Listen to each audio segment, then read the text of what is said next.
Si vous pensiez que ce n'était qu'une autre photo de la Lune, eh bien, vous vous trompez. Salut, je m'appelle Nolan, je fais partie de l'équipe d'Active Galactic Videos, et nous sommes venus à Flagstaff, en Arizona, pour en savoir plus sur une histoire incroyable de notre histoire du voyage spatial. Nous voulons savoir pourquoi la NASA a fait exploser le désert pour cartographier la Lune. Je suis Kevin Schindler, historien à l'Observatoire Lowell. Je suis Laszlo Kest, géologue au sein de l'US Geological Survey. Génial. Où sommes-nous en ce moment? Qu'est-ce que c'est? Dans quoi sommes-nous assis? Vous êtes dans un cratère artificiel. Nous sommes à environ une demi-heure de route de Flagstaff, du centre-ville, et le cratère Sunset est, je ne sais pas, à 1 ou 2 milles au nord d'ici. Il a été construit il y a 51 ans cette année, spécialement pour aider à l'entraînement des astronautes en vue de leur mission sur la Lune. Ils ont donc pris des images de la Lune, une zone spécifique de la mer de la Tranquillité, et ont minutieusement recréé cela. Donc tous ces cratères ont été construits, faits à la main? Les cratères ont été construits, je ne dirais pas à la main, mais avec beaucoup d'explosifs. Ils ont essayé de reproduire au plus près possible la surface de la Lune pour que les astronautes puissent ressentir ce que c'est que d'y travailler. Ils ont fait de nombreux calculs pour savoir quelle quantité d'explosifs mettre dans le sol, afin de créer des trous de différentes tailles. Puis ils ont placé les cratères aux bons endroits, pour imiter la manière dont ils sont répartis sur la Lune, et ils les ont déclenchés dans un ordre qui reproduisait l'âge des cratères lunaires, afin que les matériaux projetés de chaque cratère retombent les uns sur les autres, selon un schéma précis.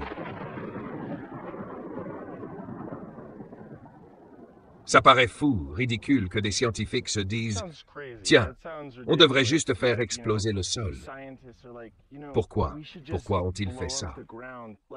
Parce qu'il n'y a aucun endroit sur Terre où l'on trouve de petits cratères d'impact, car nous avons une atmosphère épaisse qui arrête les plus petits. De plus, la surface est géologiquement très active, donc elle efface vite les petits cratères. Donc, la seule façon d'obtenir une surface qui ressemble vraiment à celle de la Lune, c'est de la créer artificiellement. Bien sûr, il y a quelques différences, car sur la Lune, les cratères se forment par impact. Quelque chose venant de l'espace qui frappe et projette des matériaux. Alors qu'ici, ils ont enterré des explosifs pour les faire sauter, mais l'effet restait globalement le même. Les cratères avaient toujours le même aspect. Quel était, selon vous, le principal avantage d'avoir cet atlas grandeur nature de la Lune? On apprend beaucoup de petits détails pratiques. En travaillant vraiment sur le terrain, plutôt qu'en se contentant d'y réfléchir. Avoir une télévision en direct était à l'origine considéré comme difficile, risqué, inutile, car c'était une nouvelle technologie qui pouvait échouer et être embarrassante. Alors ils ont commencé à faire les tests ici, sans télévision en direct. Et il s'est avéré qu'on ne pouvait pas suivre ce que faisaient les astronautes simplement par la radio.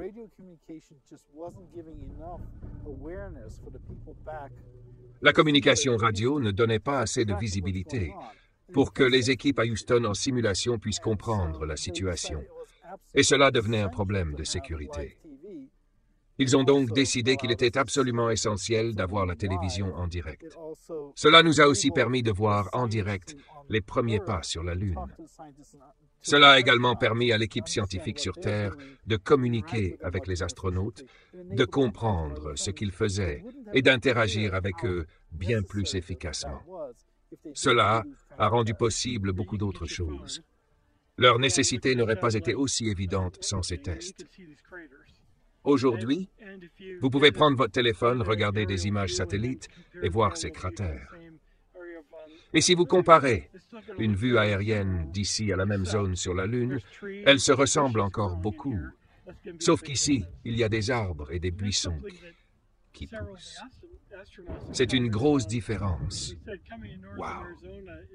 Et c'est quelque chose que plusieurs astronautes ont souligné. Ils ont dit qu'en venant dans le nord de l'Arizona, ils avaient vraiment compris la géologie. Parce qu'être assis en classe à regarder des roches ou des photos est une chose, mais se tenir au milieu d'un paysage et comprendre comment il s'est formé en l'observant faisait toute la différence. C'est là qu'ils ont vraiment compris l'importance d'apprendre la géologie.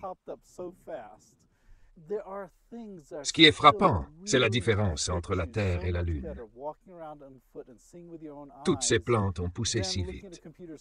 Il y a des choses qui vous frappent bien plus fort en marchant sur place, en les voyant de vos propres yeux, plutôt qu'en regardant une simulation informatique. Aujourd'hui, nous pouvons créer des simulations incroyables de la surface lunaire. Mais cet effet, lorsqu'on est légèrement en hauteur ou qu'on observe une image aérienne, on peut voir tous ces cratères.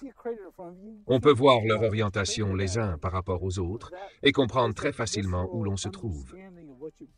Mais, debout au sol, on est soudain perdu. On voit un cratère devant soi sans savoir lequel c'est. Il y a une compréhension viscérale de ce que cela signifie d'aller sur une planète étrangère. Une compréhension qu'on n'a pas tant qu'on n'est pas venu en personne voir quelque chose comme ça. Qui aurait cru que faire exploser 47 cratères au nord de Flagstaff allait nous aider à atteindre la Lune? Je ne sais pas.